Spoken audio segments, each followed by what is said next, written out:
And this month's Where Did the Road Go is sponsored in part by Allison Cook, Super Inframan, and Eric Hervin. Thank you all so much for your support. And if you want to become a patron and help support Where Did the Road Go, you can do so at wheredidtheroadgo.com. It's only $3 a month. You get extra content all month.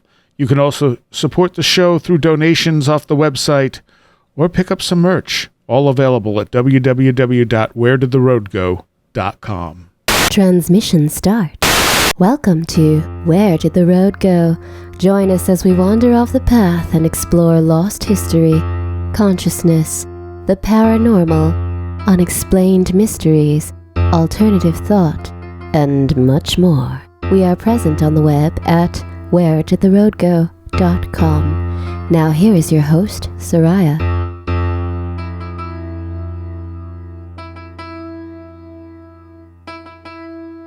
Welcome to this edition of Where Did the Road Go? And tonight I am talking with some strange guy named Adam Sayne.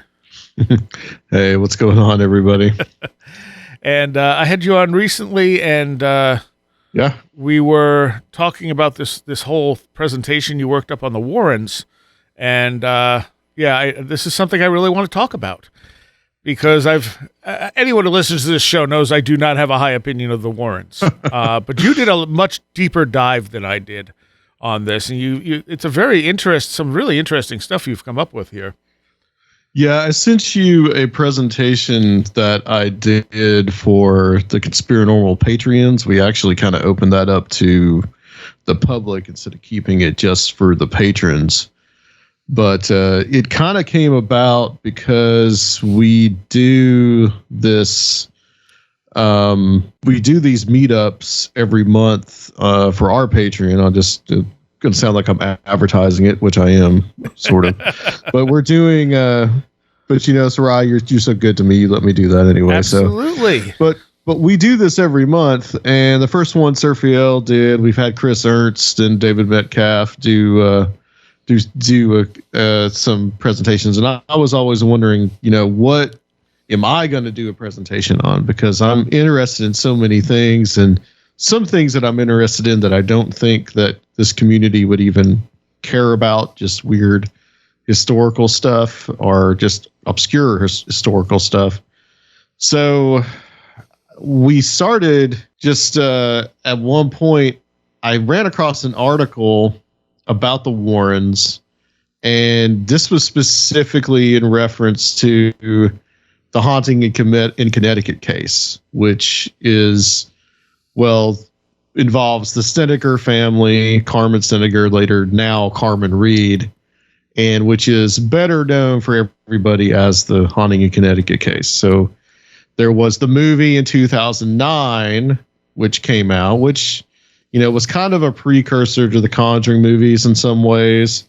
And of course, you had Haunting in Connecticut 2, which was Hauntings in Georgia, which made absolutely no sense. Yeah, completely weird. Right, exactly. A very strange title. But before that, in I think around 2002, the very first episode of the show, A Haunting, came on, I believe it was TLC, that network. Mm-hmm. And of course, that was like a long-ranging kind of paranormal reenactment show. Well, the very first episode of that was the haunting called Haunting in Connecticut. And it was about this case. And I ran into something that I had known before, that the haunting in Connecticut was based off of a book called, I believe, In a Dark Place, which was, I have it here. It was written by an author, ghost written, I guess, for lack of a better term. And for a fun pun. Yeah, and for a fun pun. Raymond, let's see. Ray Garton was the guy's name. And in 2009, around the time that the movie came out, Haunting in Connecticut, the feature film, he came out and said that a lot of what was in the book, which I believe was printed in the 90s, was made up. And he said that of course, the Warrens were really big on this case. And that was like one of probably their most famous cases, one of the most famous cases they were known for at the time. And he went and he interviewed the family. Okay. And he couldn't get a straight story from members of the family. So one member of the family said something that contradicted what another member of the family said. So it was kind of hard to build a narrative around this book that he was writing for the Warrens. So he asked Ed, he said, well, what am I supposed to do? These people, their stories don't match. And Ed looked at him, according to Ray Garton, and he says, the family is crazy. You're a writer. Make stuff up. That's what you do. Wow. Okay. So this has become one of those things that just like people look at something like the haunting in Connecticut and they say, well, this is a famous case. It proves the whole idea of like a violent haunting, but yet this was kind of a big stink around that time that Ray Garton, kind of dropped this bomb on everybody. Why he really didn't say it when the book was published, I don't know. I don't know the motivations for that. Selling books. Yeah, selling books. Maybe been some legal things. Ed, I think, had died by the time that that Ray had said that. So this was an article that I read, and I actually talked about this on the Conspiranormal Patreon. And after I did that, I realized that what I wanted to do was kind of a deep dive into the Warrens, and specifically their relationship to a more traditionalist form of Catholicism. So we're going to get into a little bit of kind of like religion on this show. And it's not my purpose to like denigrate religion or criticize Catholicism in any way. So I just want to get that, kind of out there. And, but there is this view that I shared for a long time that the Warrens were really just kind of in it for the money. And to an extent, that is kind of true, but also it doesn't explain, I guess, their total motivation behind doing what they were doing, if that makes sense. It does. I mean, my first exposure to the Warrens was actually from the Science Fiction Book Club. So it was probably in my mid to late teens. There was one of their books was in the Science Fiction Book Club, and I was like, cool, ghosts, I'll get that. I didn't know who they were. And I read the book, and I was just like, this is such a pile of crap. I mean, even at that age, it just struck me what as was like, the book? I don't know what book it was. It wasn't very long. It would have been something that came out in the mid 80s, probably. Okay. But it just struck me as religious propaganda is, I think, what it was. Like everything was demons. And I'm like, what is this nonsense, Yeah. And there's a lot of that. In fact, this title of my presentation that I did is called Everything is Demons. Which I appreciate. Which is a shout out to the Where to the Road Go crew, you and Timothy Renner, which you guys have actually did a show, I think, called that one time, called Everything is Demons. But and then when we had Patrick Harper on, we did Everything is Daemons. Everything is Daemons. Yeah, I remember that. Yeah. But I think there was much more of a much more of a motivation that they had, and I kind of dug into it a little bit, and to try to, there were some, I guess you could say, acquaintances of theirs, connections of theirs that had a lot that was steeped in kind of like a more traditionalist Catholic form of theology. Even though, and this is a point to make, that the Warrens would have been considered mainstream Catholic.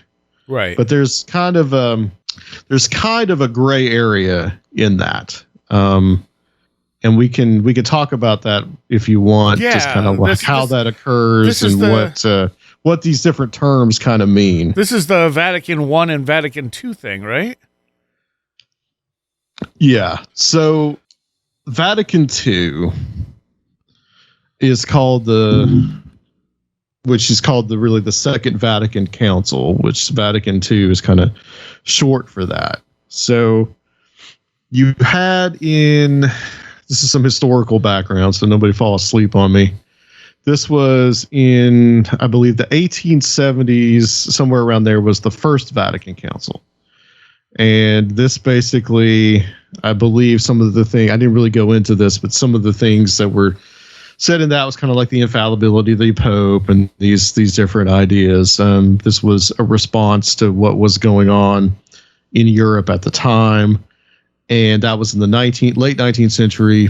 And Vatican II is kind of in the middle 20th century, in the 1960s. Okay. So Vatican II was basically a way to address kind of the relationship between the Roman Catholic Church and the modern world. So what did it mean to be a Roman Catholic in the modern world in the 20th century? Okay, what did that mean? What was the church's response to basically like modernity? And these are things that had been going on for a little while in the Catholic Church. You had priests like Teilhard de Chardin, who was a Jesuit, who had a much more modernist approach. And you had others that wanted to keep a much more traditionalist type of approach. So in 1962, Pope John XXIII, he calls the Vatican II Council, and he, I believe, passes away, I think, in 1963. And so it's actually continued under the next Pope, which is Paul VI. Okay. And basically, I'm not going to go into like what, all the minutes of the Vatican Council, but, you see there it lasted 3 years. Right. So it was quite a while. But what it kind of results in is that the Catholic Church is going to modernize its outlook and its attitudes towards Protestants and towards the Jews. And it's also going to declare itself to just be one of many denominations, okay, which is something that's known as ecumenism, okay? So instead of the Catholic Church, the Roman Catholic Church saying, we are the only way, the only Christian way to God, they're going to admit and say, well, there's other ways. We recognize the Protestants as just as valid as we are, and this is something that is known as ecumenism. All right. And it also is, they're also going to change the Mass. All right. So the idea that you could do the Mass in the vernacular language, which just means a language that the people speak, as opposed to what it was known as the Tridentine Mass, which is something that is only spoken Latin. And this kind of seems like a real small point, but it isn't. It isn't a small point for the traditionalist Catholics. And the reason I would mention this and these two main points is these seem to have been why a lot of the more traditionalist Catholics broke off from the mainstream church. Okay. Right. And there is a lot of kind of anxiety about this, and a lot of more traditionalist priests, bishops, what have you, are going to slowly through the years kind of break off. So I'll mention here in a little while, I'll talk about Malachi Martin. I'm sure are familiar with him. He used to go on Coast to Coast a lot back in the day. I don't think I ever heard him, but I know who he is. Yeah. There's actually a documentary about Malachi Martin. Yeah, you've talked about that on the show before. Yeah. I had actually the director of that documentary on Conspiranormal back 4 years ago. But he actually had some associations with the Warrens too. And I'll kind of go, but he was much more, he was a breakaway priest that considered himself traditionalist. Okay. So because of this kind of what happened with the Vatican II is just kind of this agreement with a modernist approach that the church had taken. And they also disagreed with the concept of ecumenism.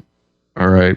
Right. And they're also going to view that the Latin Mass is sacred, and that if you mess with that and you not translate it into the common language of whatever place you are, that means that you've taken away the power of the Mass by converting it from Latin.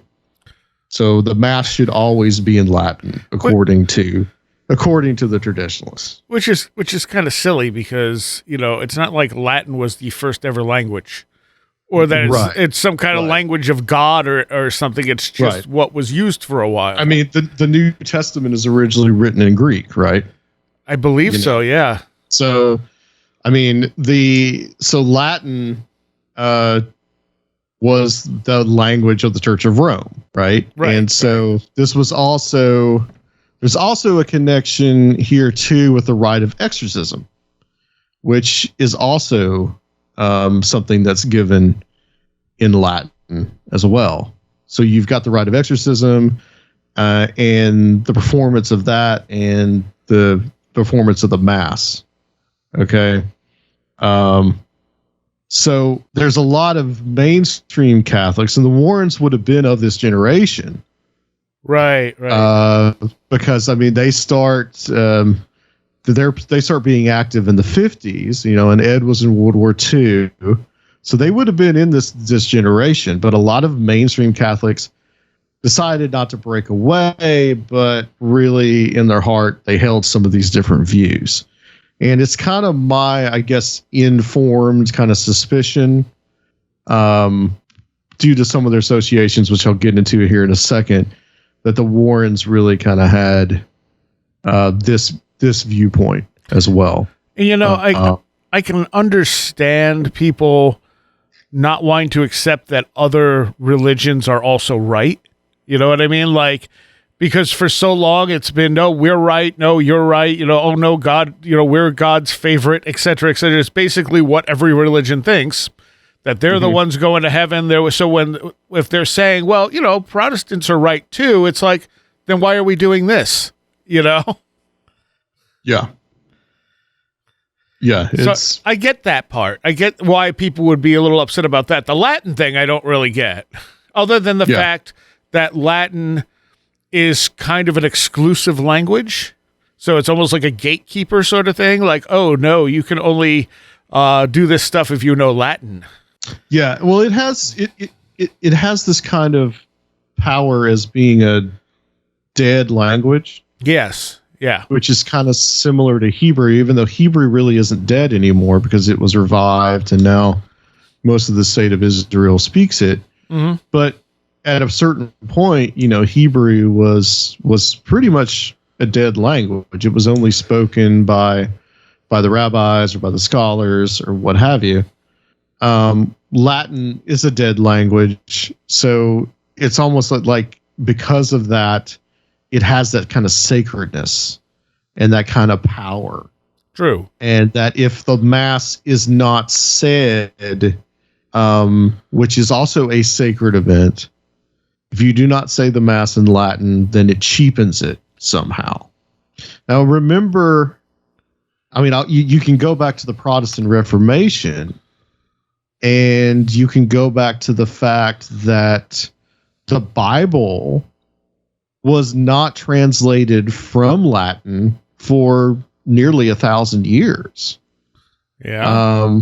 You had groups like the Hussites in what is now the Czech Republic. They did their own translation of the Bible. That's about the 1400s.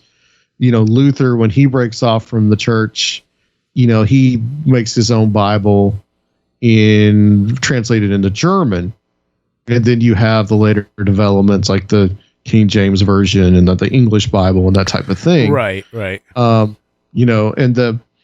later on, the Roman Catholic Church is going to allow the Bible to be translated into the different vernaculars that the church has. But for 1,000 years, the Bible, that was the huge thing, and a huge debate of the Protestant Reformation was the Catholic Church did not want the Bible translated into the several different languages, which really, honestly, today would blow your mind. Yeah.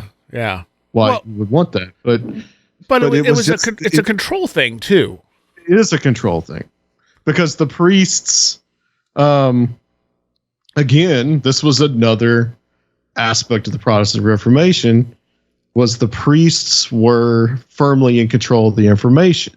And the priests were kind of they were the I guess like the gateway to God, essentially. They were the middleman. Okay, you had Christ, which was a middle man, and then you had the priest, which is a middleman to Christ. Right. Well, Luther and the rest of the Protestants say, well, no, you don't have to have that. You can read the Bible for yourself. You can, so that was a huge debate of the Protestant Reformation.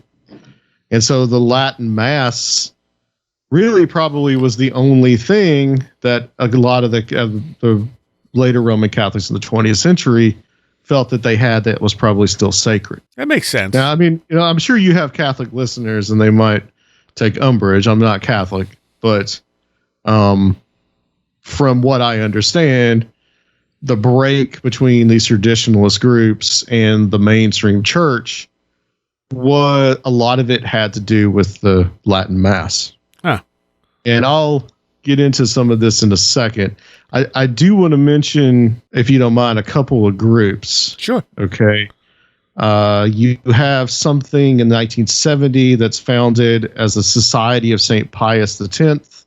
Pius X was a 20th century pope that a lot of people felt I think he's actually the late 19th century. He was considered much more staunchly conservative. This is going to be founded by this guy in Switzerland. I'm probably going to butcher this guy named Marcel Lefebvre. Okay.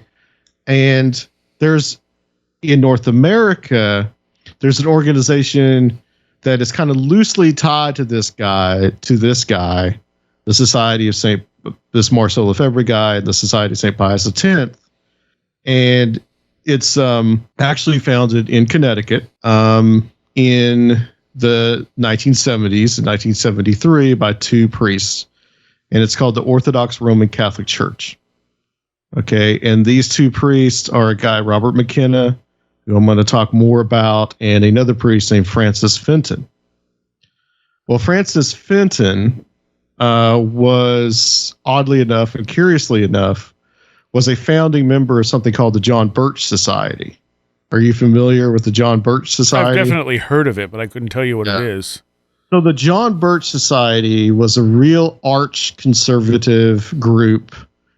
They are technically, I guess, still around, but they were a really arch conservative, rabidly anti-communist group that was formed in the 1950s. They used to organize these meetings at people's homes in like Orange County, California. They would talk about how we needed to leave the UN because it was full of communists. And, when the civil rights movement occurred, there were communists that were, motivating and recruiting the African Americans in the South. They basically saw a communist under every rock and tree in the United States. And they were instrumental in 1964, promoting Barry Goldwater, who's considered kind of the first kind of real conservative Republican candidate. So that's kind of a background on them. But that shows, and really, I mean, it's no surprise when you have kind of these real arch traditionalist groups, and that kind of shows the association with something like the John Birch Society. Fenton actually got in some trouble in Connecticut and this is actually pre-Vatican II, or while it's going on, he actually gets into some trouble talking about the John Birch Society and trying to recruit for them from his pulpit. Mm. Okay, so this is something that happens. And he was associated, these two guys, Robert McKenna is another one. McKenna is going to kind of come back into the story. He is actually going to be one of these exorcists that the Warrens are going to use. Okay. All right. So it's got this kind of nexus, all kind of centered around New England, especially Connecticut. And of course, that is where like the Warrens were, and where John Zaffis still is. So it's interesting how it all kind of happens all at the same place. So, if you want to stop here for a question, I don't really have any questions about it. I'm just kind of fascinated listening because I don't know most of this stuff. Yeah. So in the presentation, I talk a little bit about like the Rite of Exorcism and what that is. You know, there's all kinds of examples of it in the Bible, of course. I mean, you've got the exorcism of Capernaum and something called the exorcism of the Gerasene demoniac. This is the famous "We Are Legion." Oh, right, right. Christ casts all the legion of demons into the pigs and sends them into the field. Right. Okay. So the first official guidelines for exorcism are going to be laid out in 1614. Okay, and I've got a cool little picture of Goya of a priest casting out demons. And I just thought audience would like, since this is Where Did the Road Go? This is the what the Roman ritual. Here's the signs of demonic possession. So, speaking foreign or ancient languages of which the possessed has no prior knowledge, supernatural abilities and strength, knowledge of hidden or remote things which the possessed has no way of knowing, and aversion to anything holy, and profuse blasphemy and or sacrilege. Mm-hmm. So basically everything Seriah does at a metal show. I don't view things remotely at a metal show. Well, that's more like Ren, I guess. Yeah, right. I mean, and all of that, can be explained through other things, including the supernatural stuff, through poltergeist activity and spontaneous PK. Right. Not to mention that there are people who, even with brain injuries, can suddenly adopt an accent or be speaking a language they didn't know. And we have no explanation why that happens, Yeah. So it's interesting that you mentioned that, because I want to hit the Anneliese Michel case. This is just some background information just to kind of give you, I wanted to give everybody kind of an idea of just like, this is what is happening in the 1970s, 10 years or so after Vatican II. And it is the general same kind of milieu that the Warrens are going to start doing all these investigations in. So yeah, that's the thing, is that you've got all these different things that occur, and so for me, looking at some of like the all the stuff that we talk about on your show or my show, I look at some of this and I think, well, like, is the phenomenon really kind of neutral? Is it something that happens, and then the observer or the reader kind of puts their own kind of spin on it? Right. Okay. Right. So, something like we talked about last week for us when I was on with Katie, was we talked a little bit about the Enfield Poltergeist. Right. Which was something that, Ed shows up and tries to get Guy Lyon Playfair and says, well, you can make a lot of money off of this, But of course, in The Conjuring 2, the Warrens are kind of heroes. Yep. That pissed me off. Right. Yeah, it pissed me off as well. I totally understand. So, but the thing was like, in that case, Guy Lyon Playfair and Maurice Grosse, they were both just kind of serious parapsychological researchers. They did not look at the phenomenon as being evil or good. They just looked at it as, this is something that is happening and something that we're investigating. Had the Warrens gone in there, it would have been a totally different thing. They would have looked at everything as demonic. And I think really that's one of I think it's really one of the best cases documented because those two guys had the right attitude about it. Right. From the beginning. And even when you look at the Demons in Seattle case, there were things like when it started out, it was little things. And at the point where like the burning Bible shows up, when you look at like apports seem to generate a lot of heat. And Bible pages are very, very flammable, especially this particular type of Bible. So much so that Steve Muir, who was the parapsychologist investigating it, couldn't replicate that singed look. So whatever's causing these apports was apparently warm enough to singe but not burn the pages. But when you open your bedroom door and there's a smoking singed Bible there, your normal response to that is, this must be a demon. This must be something evil. It's burning a Bible, Right. When in reality, it may have just been apporting a random object, but now you have a much more sinister view of what's going on. Well, I don't want to get too far in the weeds of this, and we've talked about this before. There are things about that case, and I know you've talked to Keith Linder. Yeah. But like all that stuff that's like written on the wall, I felt like there was a certain amount of fakery involved with some of that. However, it's always possible.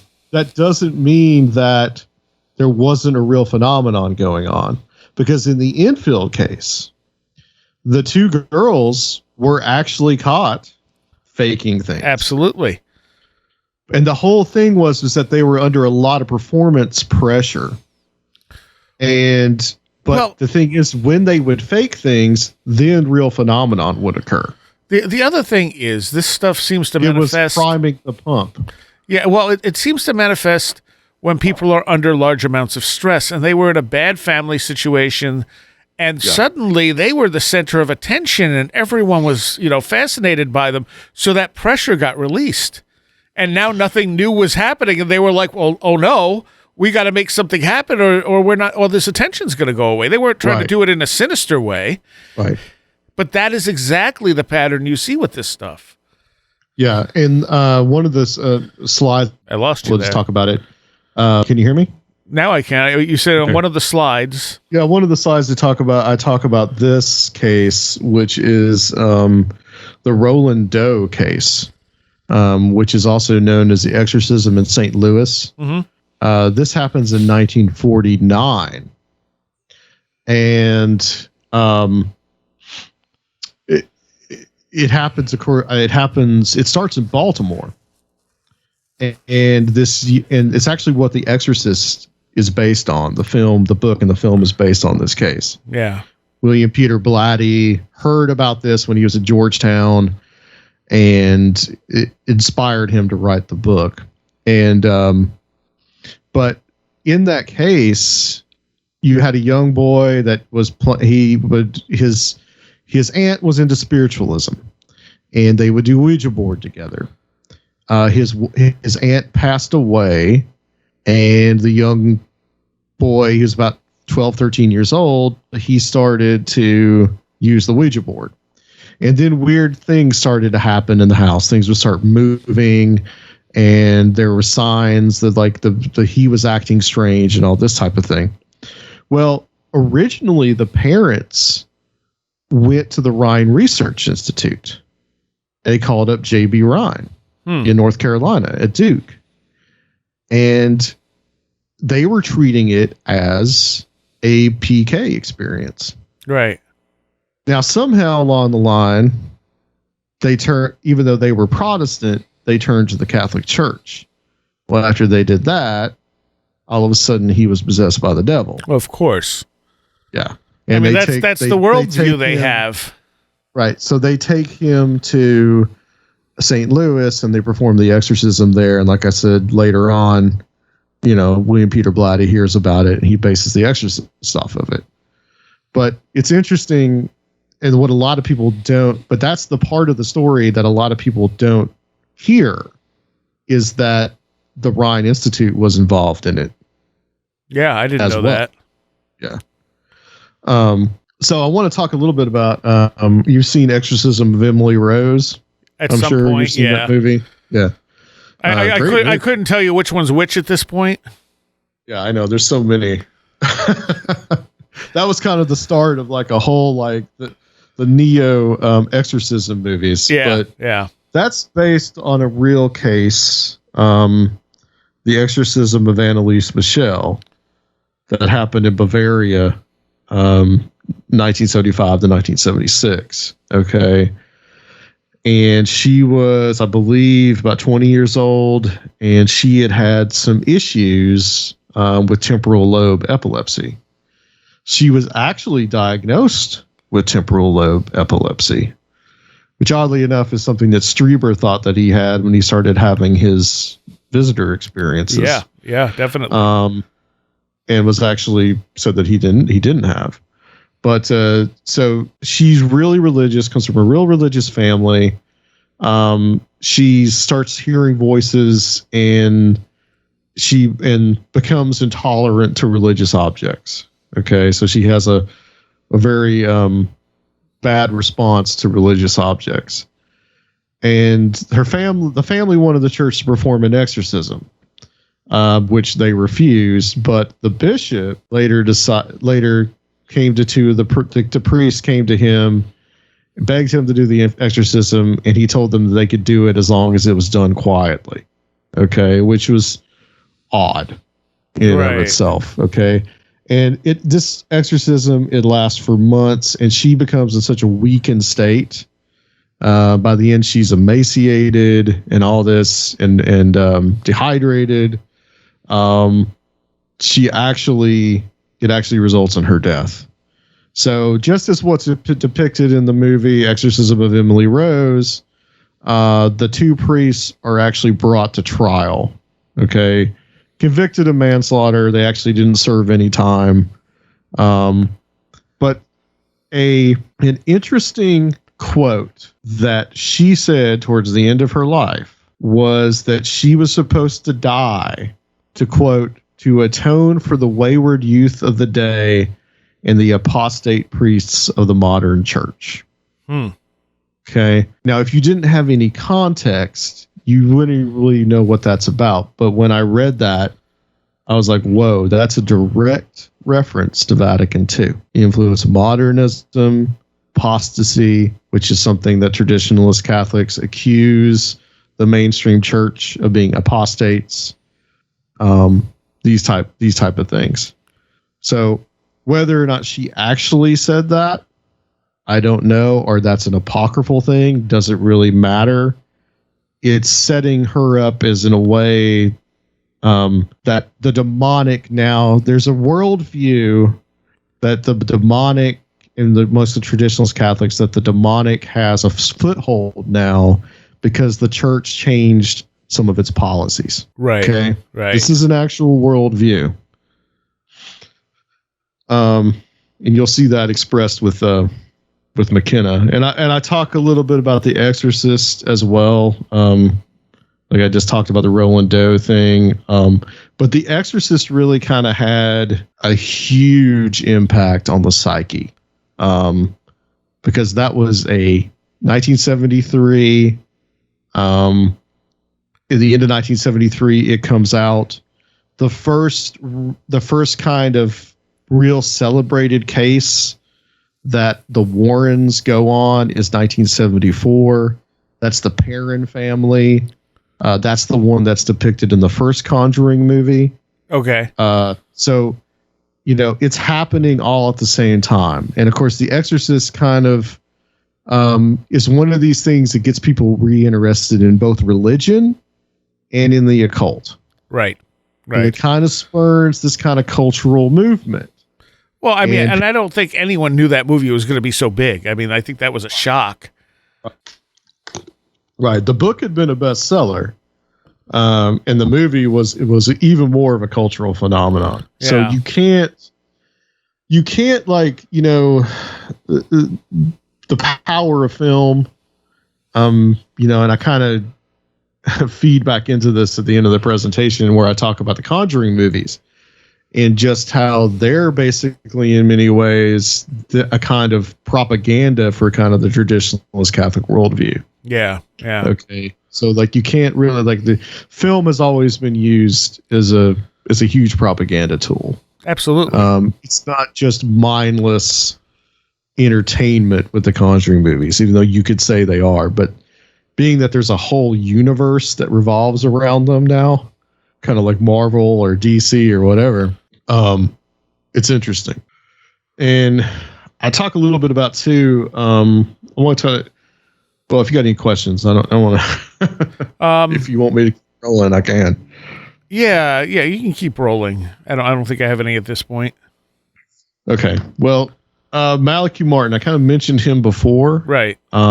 Now he had been a Jesuit priest, and he'd actually worked. He actually was a part of Vatican II. He was actually an assistant to one of the bishops that was part of the conclave, and but later on he began to have his doubts about it. He asked to be released. Okay, and his whole thing was being critical of the Vatican. He had the whole thing about the prophecy of Fatima.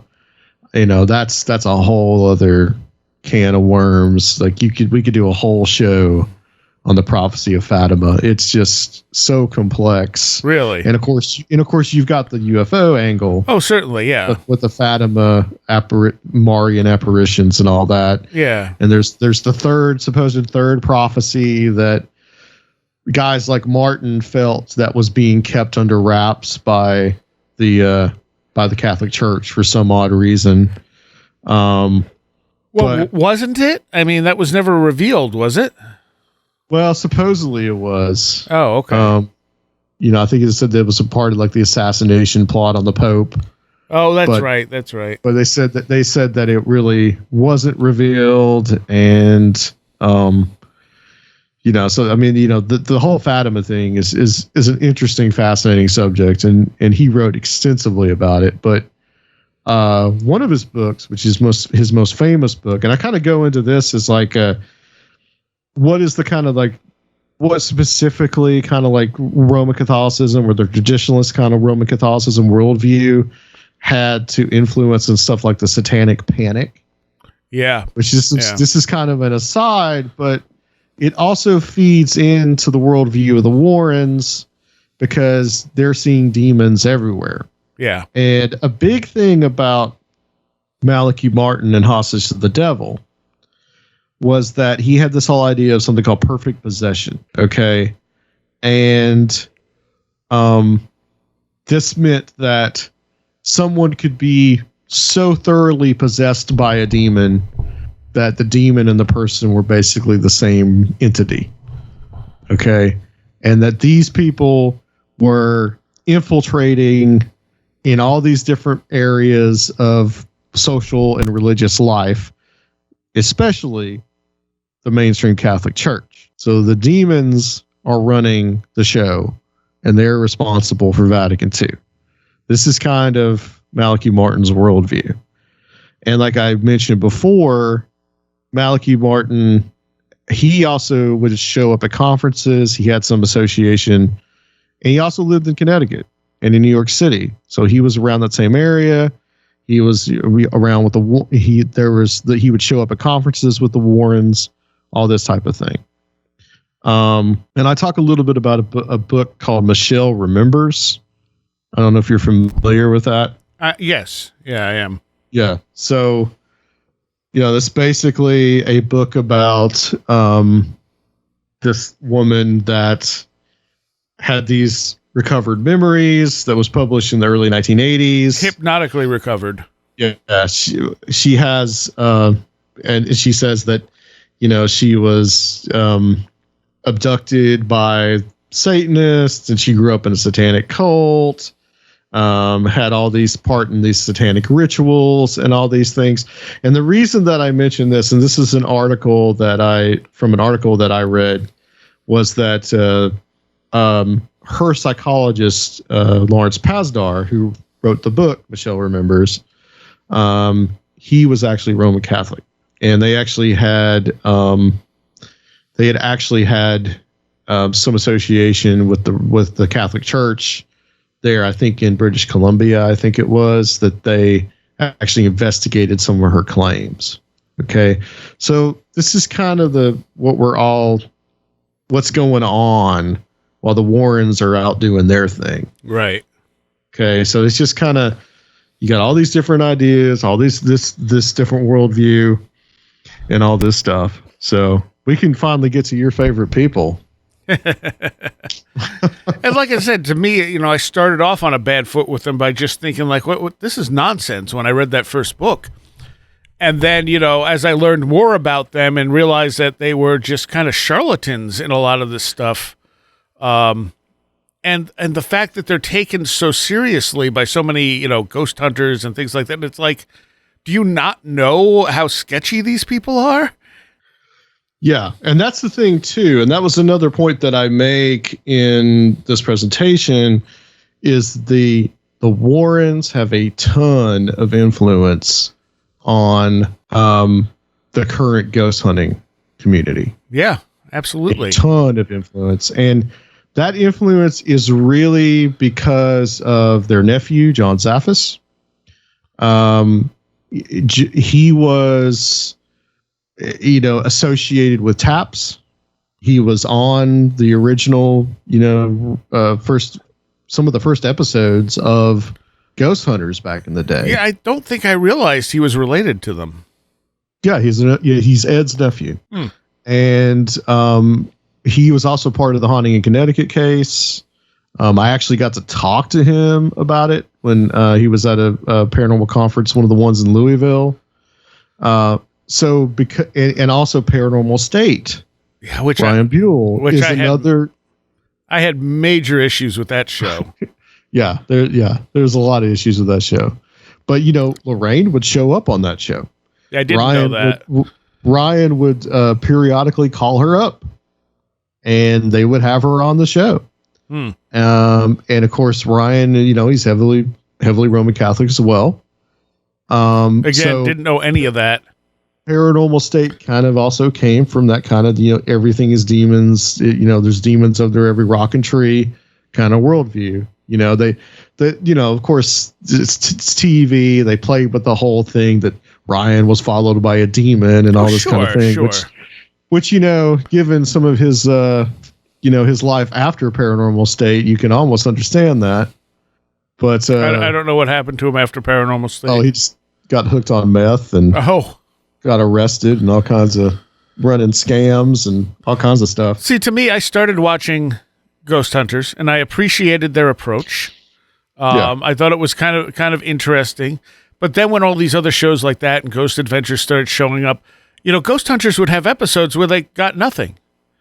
And it's like, okay, well, this happens sometimes. Sometimes you just don't get anything. Yeah, and see, that was the best. I mean, that really, for me, those first couple of seasons of Ghost Hunters, those were good because sometimes they got nothing. Right. So you at least got this feel of these people are being genuine, because if you're not, why would you get nothing? But then these other shows like Paranormal State show up and Ghost Adventures show up, and they get stuff, incredible stuff every episode.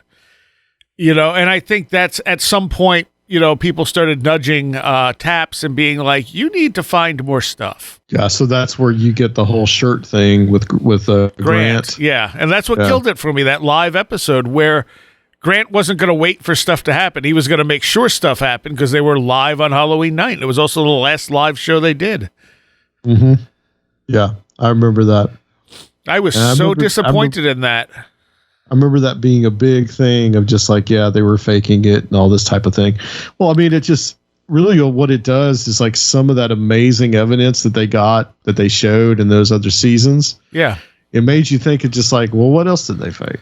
Well, the only thing the only thing that I would say is that it seemed to be mostly Grant. It didn't seem to be Jason. Jason seemed to be trying to get him to stop, subtly on live TV, but also it was obvious. And a few episodes that followed, it was obvious Grant was faking stuff. And so, like, when you're looking at that early stuff, what were they faking? Well, maybe nothing, because he's clearly bad at it. Yeah. Yeah. Well, I mean, there were a few things that now I look back and I'm like, was that really real? Right, yeah, and it's entirely possible. Yeah. There was that one with the figure in like the cloak that they filmed in the prison, which at the time I'm just like, oh my God, that's proof of the afterlife. But basically, it's just kind of like now you just got to wonder, what else. It was some of the first paranormal television. I still think the first season is really great. But and there's some interesting stuff in there that they don't address, like the thing in the lighthouse. They were in this lighthouse, and they literally they get on camera the thing leaning over it, and kind of you hear a woman's voice, and they go running up there, and there's no one there, and then it's below them, and I'm like, okay, this is pure trickster right here. Yeah, that was the St. Augustine lighthouse. Yeah. And I'm like, okay, this, I don't think they're faking this because it's so trickster heavy, and they're not, they don't talk about that stuff. That's not what they're doing. So just kind of talk about the Warrens a little bit. Yes, also their influence too. I mean, you've got the guy that they actually was a movie made with him about him that was the guy that's the cop that's also the exorcist. He's another one. He's openly traditionalist Catholic. Who's that? I will have to scroll down. Ralph Sarchie, Detective Ralph Sarchie. Yeah, I wasn't familiar with him in your slideshow there. Yeah, he's another one. I mean, that has some influence. Has had a reality show done about him as well. Okay. But just like the Warrens in and of themselves, so like the Warrens really, I mean, you can't. I mean, all that influence that they have. I mean, you could really look at them as being this kind of first, the first kind of like, I guess, sensationalistic paranormal investigators, right? And it's kind of a tradition that's kind of gone into the television shows now. Yeah. And the worldview of like, rooting out evil spirits but couched in this kind of like scientific investigation mode. Right. But at the same time, you've got the demonologists, guys like John Zaffis, like I just said, that are, heavily steeped in this kind of more traditionalist Catholicism. So, Ed and Lorraine, they believe, and you can go on YouTube and you can find I think Tony Spera, who is their son-in-law, married their daughter. He has a whole YouTube channel that has all kinds of videos that he did with Ed and Lorraine on some public access stuff they did up in Connecticut. Okay. And you'll get a pretty good overview of what kind of like their worldview was. But they really believe that demonic possessions, hauntings, these type of things, they're sent by God to test people's faith. Okay. Yeah. There's also kind of the worldview that, and Ed actually says this at one point in one of these videos, he says, what happens is that it's sent to test their faith, but it's also that if you look at the possessed person and you see the demon, that evil spirit exists. So that if that evil spirit exists, that the ultimate good exists. And this is a thing that you see again and again and again in these Exorcist movies. Okay. Especially the original Exorcist movie, which is The Exorcist. So, a lot of the people that they investigated for and the families that they helped were also Roman Catholic. So they're Roman Catholic, families are Roman Catholic. You get into this cycle of belief about what the phenomenon is that's afflicting them. Just kind of like the stuff that we talked about before. Right. Okay. So there's another aspect too to the Warrens, is that to perform some of these exorcisms, because the mainstream church did not take them seriously, they would use a lot of these traditionalist priests to perform these exorcisms. Okay. So in the Snedeker case, this is the haunting in Connecticut case. Later on, this is in the early 90s, the Snedekers go on Sally Jessy Raphael, and Ed and Lorraine are there. And Joe Nickell is there, the skeptic. Oh, yeah, Joe Nickell. There's a really fun portion exchange between Ed being belligerent with Joe Nickell. If you watch this thing, it is a crap show from start to finish. Oh, sure. It's one of the it's hilarious. I might even have it on VHS somewhere. Yeah, so you can find it on YouTube. It's there. Just type in Sally Jessy Raphael, the Warrens, and you'll find it. It's gold. That, you know, not to be you know, too risque, but there's a claim that the Snedekers say that they were sodomized by the demon, and so they bring a bed up on the stage, and they're sitting on the bed, and Sally Jessy Raphael is asking them, what did you know, how did you experience it, you know, but there's the neighbors also come out and they confront the Snedekers and the Warrens. And the neighbors are telling them, like, this is wrong. You know, we called the diocese. They never sent out a priest. Okay. But the thing is that there's a disconnect, because the neighbors are thinking that it's the mainstream church that the Warrens are using. Right. It's not.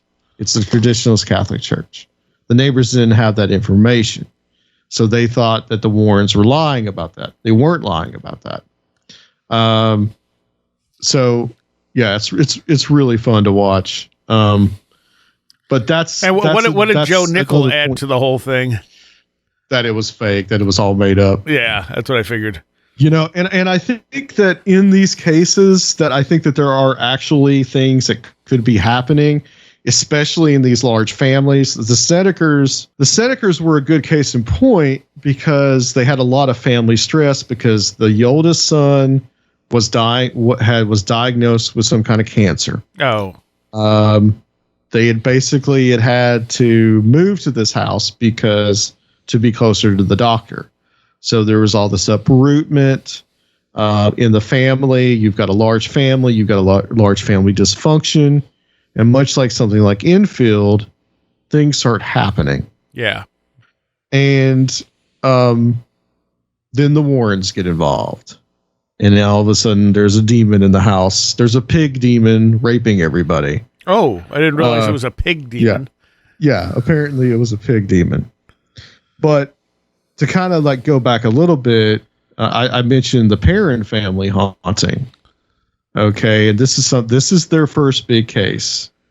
This is in October 1973 through 1974. I think we talked a little bit about this the last time. Like, the Andrea Perrin, she writes about it. Said nothing that was depicted in the movie actually happened, but she still endorses the movie. Right. Which is fine. I mean, you know, the movie is fiction. Well, I mean, pretty much you could say the same thing about the Mothman prophecies. Right, exactly. Yeah. So, but basically what's funny about this case is that, like, the case actually ends kind of really anticlimactically, because it was the wife, her name was Carolyn. She was the one supposedly experiencing the possession. Well, the husband threw the Warrens out and told them to get the hell out of the house. I didn't know that. Yeah, I saw that in your presentation. Yeah. That's not in the movie. No, that's not in the movie.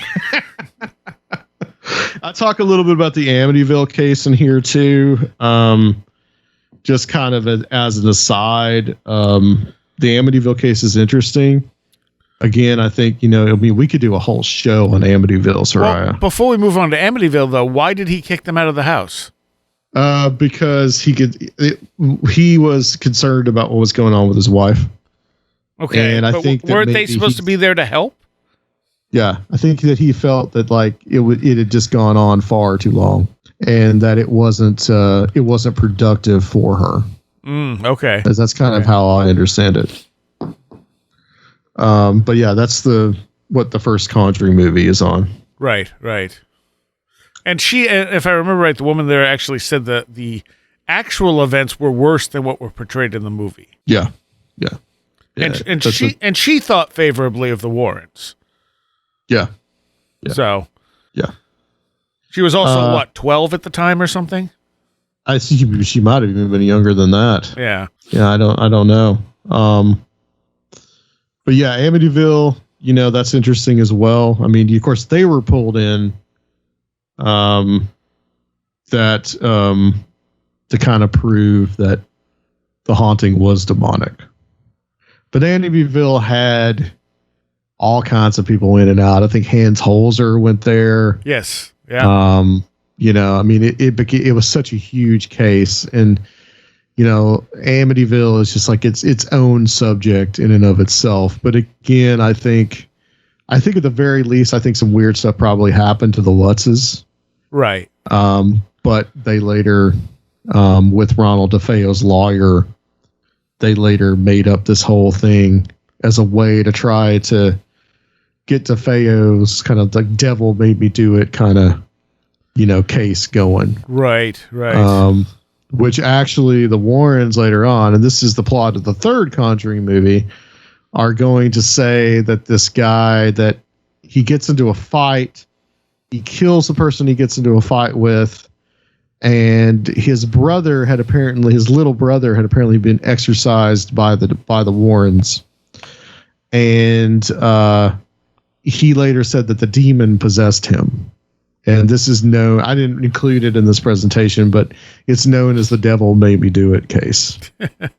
So this seems to be I don't think that they, like I said, like the Twinkie defense, I don't think the jury bought it. Right. So, but yeah, there is that famous picture. I don't know. You saw it in the presentation. Yeah, and I've seen it before of the little boy and Yeah.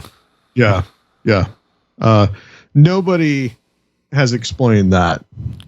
And no one's ever come forward to say, hey, that's me in the picture. Right. This is like 1975, 1976. I mean, you'd think by now somebody would have said, oh, that's me. I snuck in the house. I was just wondering what was going on, which isn't too far-fetched considering you probably would have had a lot of kids that were real curious about it. Sure. And would want to know what was going on. Now, there's people that say that the picture, they look at one of the younger DeFeo children, which, Ronald DeFeo killed his entire family. Right. And they say, well, that's, that little kid. I don't know.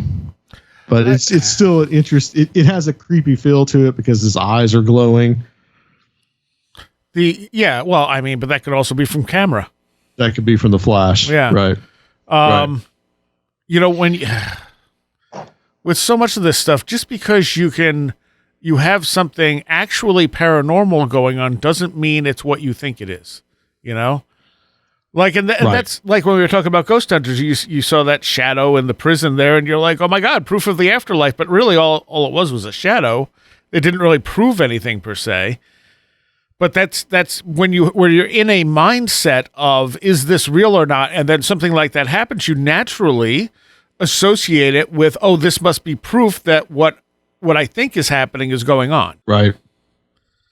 The Smurl family haunting, I want to hit that. Yeah. That's important. And the reason that's important is because who's involved as the exorcist in that case.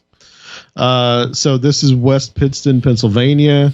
It's very similar to what the Perrin family said happened. It's similar to what the Snedeker family said happened. There's there's demons sodomizing people. There's a succubus, which is always fun. That's involved as well. Dogs being thrown up against the wall, daughters being pushed down the stairs, right. These type of things. And now Ed actually comments in one of the episodes that Tony Spera does with them. He actually comments about the Smurl family, and he said that that torment the family suffered was sent by God to test their faith. So it's kind of like the Book of Job, right? God is allowing Job to be tormented. Well, these people are being tormented. Now, again, large Catholic family. Now, what's interesting about the Smurl family haunting is who the exorcist was that they brought in. That was Robert McKenna. Robert McKenna, if you remember when I started talking about it, he was one of the founders of the Roman Catholic Orthodox movement. Right. That was associated with Francis Fenton, who was one of the founders of the John Birch Society. Heavily, staunchly traditionalist Catholic. So it's a very interesting connection. And he's actually going to go in there and perform 3 exorcisms. And the first 2 just kind of like seem to make the demons mad, but the third seems to work. Okay. And I've got a very interesting picture that I found, and it's kind of this weird, like, fiction influencing the real world, being in turn influencing fiction. One of the natives of the area, it's close to Scranton, Pennsylvania, is Jason Miller, who played Father Damien Karras in The Exorcist. Huh. And I've got a picture of him standing in front of the Smurl family home. So it's just a weird synchronicities, it's an interesting nexus abounds here. Now, McKenna was pretty interesting as well. He worked closely with the Warrens, like I said, especially on the Smurl case. Now, he had I listened to some audio that he talked about that people recorded of him on YouTube. And he believed things like spirit contact, like Ouija boards, that any kind of spirit contact could lead to demonic possessions. Okay. And I want to read you a quote from a book called American Exorcism by Michael Cuneo, which is all about exorcism and the weird beliefs. Raphael actually found this, and I included it in there. But this is where McKenna directly talks about the Warrens. Okay. And you'll be happy to know that he loves them just about as much as you do, Seriah. But of course, it didn't prevent him from working with them. But of course not. He says, I appreciate Ed and Lorraine tremendously for the service they have provided, but there is a tension for me working with them, McKenna said. 3 years ago, I was performing an exorcism in the chapel on a middle-aged woman. She was small and frail, and she had a heart condition, but it still took several men to restrain her.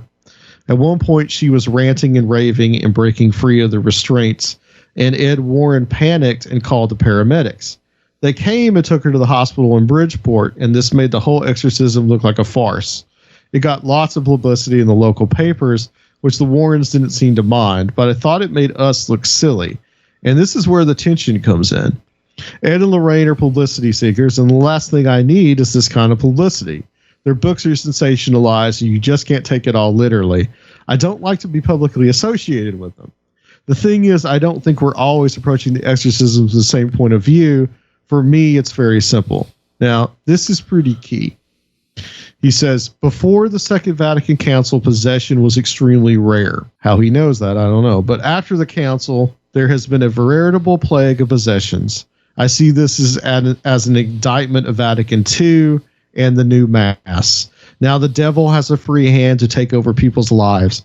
Take away the true Mass, and the devil takes over.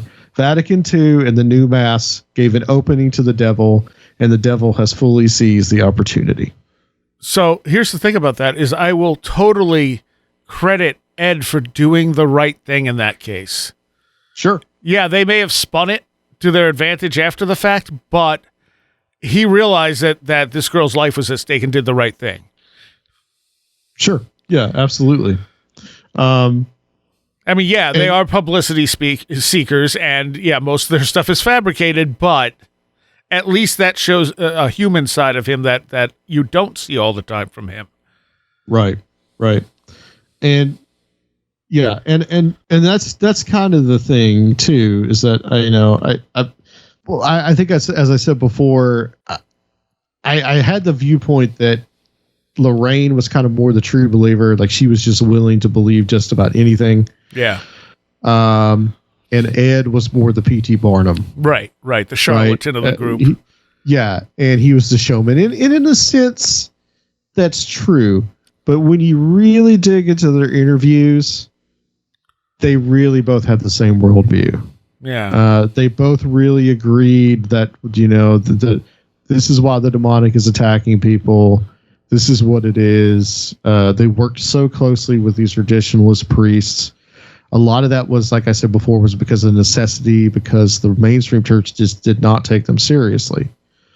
And I think it doesn't tell the whole story of like wanting money or publicity. They were publicity hounds and they were that, but they were also, but I think that publicity, that was a way to help them like basically proselytize and get their worldview, their religious ideology out to the rest of the world. Yeah, and that makes a lot of sense. It really does. It actually explains a lot about them. Right. And, and also the worldview that influenced the people they worked with as well. Yeah. I've talked to John Zaffis. I've had him on the show. I mean, he has the same worldview. Everything is, the hierarchy of demons, and so there's also this too, and I want to kind of like go over this, that the Warrens, they really believe the existence of ultimate evil. So that proves the existence of God. Right. Which also in their view justifies the primacy of the Roman Catholic Church. So when we go back to what the Vatican II and this emphasis on ecumenism, they would say that no, because we're Roman Catholics, we have some primacy here to help get rid of these demons. Okay. Let's see. Now, they also, though, I think that they would fabricate things because that would help them prove that narrative. And we were talking before the show started about other people who, not even, in relation to this, but other people who have, because they believed what they were researching, like they were sure they were right, they didn't hesitate always to fabricate little things to make what they believed look, more appreciable to the masses, I guess you could say. Right. So if the Snedekers were claiming that they were sodomized by a pig demon, well, I mean, that's even better because you can have, if there's demons everywhere and they're doing these horrible sexual things to these innocent people or to children or these type of things, then that means that, we can destroy this ultimate evil, which means that the ultimate good exists. Right. Yeah. And I talk a little bit about, like, we kind of went over this, now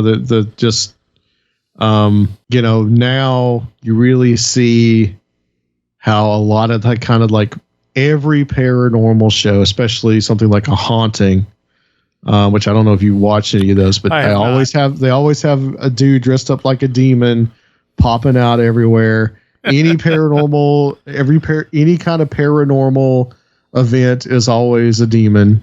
Of course. But it's something that, like I said here, it makes scary TV, but it's something that also furthers, and they may not even realize they're doing this because it's something that they filtered through people like the Warrens, that kind of traditionalist Roman Catholic worldview. And David Metcalf actually supplied me a article about how a lot of paranormal investigators over the years, because of the rise of these paranormal tinged television shows that are influenced by this kind of everything is demons worldview that was personified by people like the Warrens. Because of that, whenever people are requesting help from these investigators, they are using the language of, we have a demon in our home. Right. Not that, like, hey, a book fell off my shelf, it went flying across the room, and I really don't know what's going on. Now it's kind of because of the influence of television, movies. It's become demon. more and more a demon. Yeah. But David, he looks a lot at media and kind of the language that's used in media. So. All right, well, we're out of time. Why don't we continue this a little bit on a Patreon segment? But I want you to talk about Strange Realities. Yeah, Strange Realities. Strange Realities 2021 is coming up. And first of all, I should mention that the host of this show is going to be doing a presentation. Yes. On something. I really want to be there in person, but I don't know if it's possible. We're still not sure. As of this recording. As of this recording, which is like the 22nd of September, so that may have changed by now. I don't know. It's the day after Seriah's 25th birthday. Yes, so. Exactly. But yeah, we're doing this a kind of hybrid event, we call it. Not an alien human hybrid, but a hybrid event that is going to be taking place here in Nashville, and we are going to be streaming that event online. And we have, I think, at least about 13 people that are presenters that are going to be presenting here in Nashville, and the rest are going to be presenting from their homes. Right. And like I said, we're not sure which one you'll be doing, but I'll be doing one or the other, definitely. Yeah, I do have. So we got a lot of great people. I've got Tim Banal is going to be back there. Good friend Dr. Future, Alan Greenfield is going to be there. We've got Dr. Stephen Finley, who's going to be who's actually been on Radio Mysterioso. He's going to be doing a presentation on the wheel imagery in some of Reverend Louis Farrakhan's encounters, the mother wheel imagery, which he is a religious studies professor. So Aaron Gullius, who I know you know, of the Saucer Life. Yes, indeed. We've got Amy Petula, who is the head of the Chattanooga, which is where I'm from. The Chattanooga Ghost Tours is going to be giving a presentation as well. Brent Rains, who's going to be in Nashville with us. He doesn't live too far away from us, which you've had Brent on the show many times. Yes, I have. Chris Ernst, I know you know him. Yes, indeed. He'll be down here making the long trek to Nashville. And Heather Mosier, who is the main researcher for the Small Town Monsters films. Mm-hmm. Michael Hughes, who I know that you know. Oh, yeah, a longtime co-host. Yeah, Jose Herrera, who is actually a student of formerly Dr. Basuka, now Dr. Walsh. He is going to be talking kind of about mimetic warfare, which he is actually a veteran of Afghanistan. Has got an interesting perspective on kind of the idea of fourth or fifth generation warfare. Okay.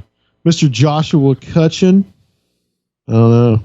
You know who that is. He's like the fairy guy or something. Yeah, he's the fairy guy.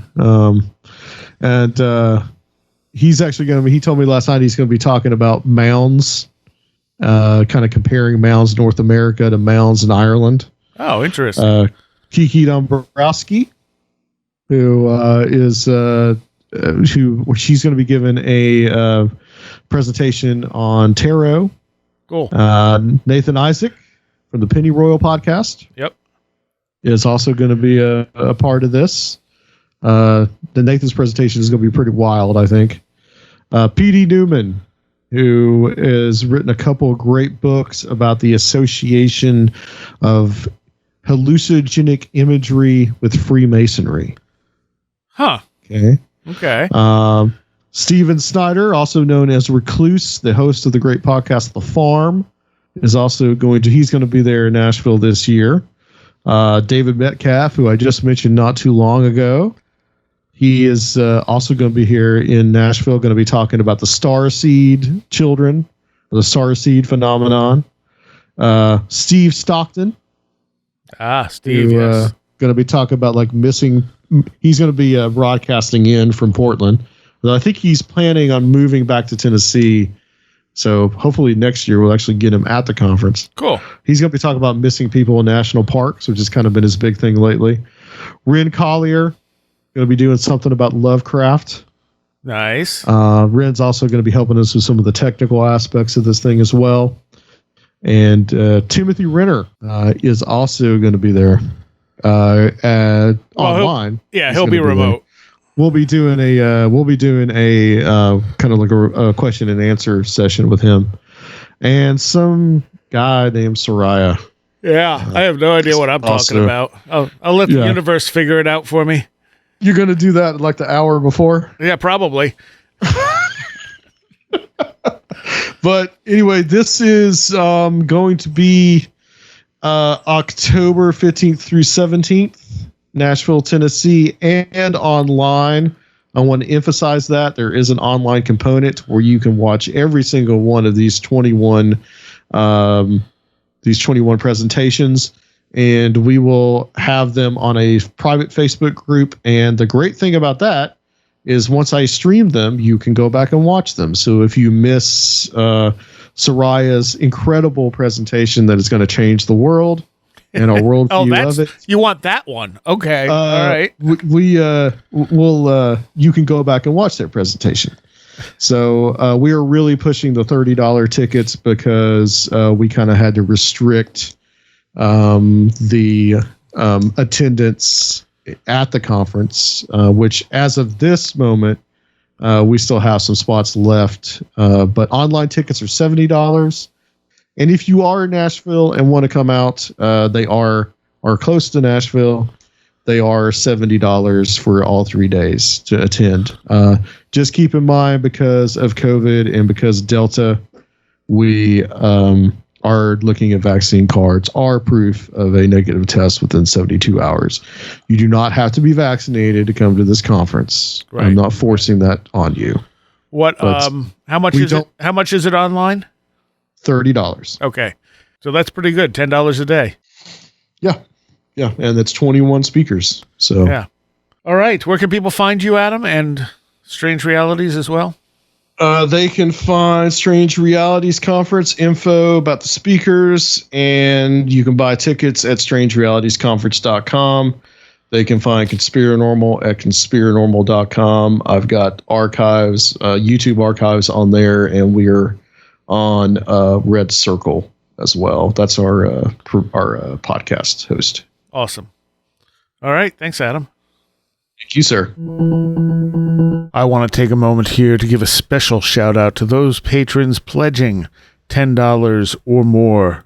Allison Cook, Super Inframan, Eric Hervin, Tim, Andrew Nichols, The 100th Monkey Project, a blue 2nd Gen MR2 drifting around a Japanese mountain, Patricia Giaquinta, Alex Whitcomb, American Rambler, Andrew Maines, Barbara Fisher, Beverly Williamson, Big Boy Limina, Charles Davis, Charles in Florida, Land of the Crazy Incommunicable, Christopher Ernst, Craig Cicernos, Craig Parmenter, Crystal Ann Compton, David Moore, Denise Sarek, Diane B., Diona Bidwell, Dominic O'Malley, Duffy Dowder, Edu Camahort, MTK, Eric Citron, Eric Todd, J. Otto Bullitt, James Lattimore, Johanna Rojas, John W. Bracken, Carla Mahoney, Kevin Schreck, Kristen L., Linz Jackson K., Luke Osborne, Mark Bowley, Mark Brady,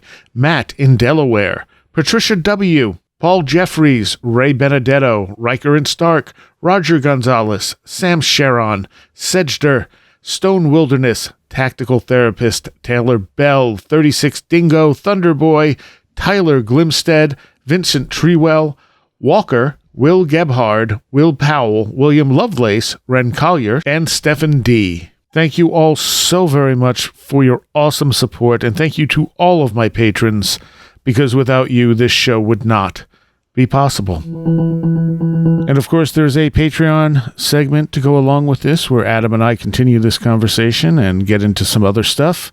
If you're not a patron, you can become one at www.wheredidtheroadgo.com and just click on the big Patreon link. And you get extra content all month long, and you get shows a week early. Plus, I throw out some extra gifts here and there. And I'll see you next time. You have been listening to Where Did the Road Go? This show is made possible in part from our Patreons, and we thank you and everyone listening for helping us continue this exploration of the strange. You can always find everything Where Did the Road Go related at www.wheredidtheroadgo.com. And thank you so much for your support.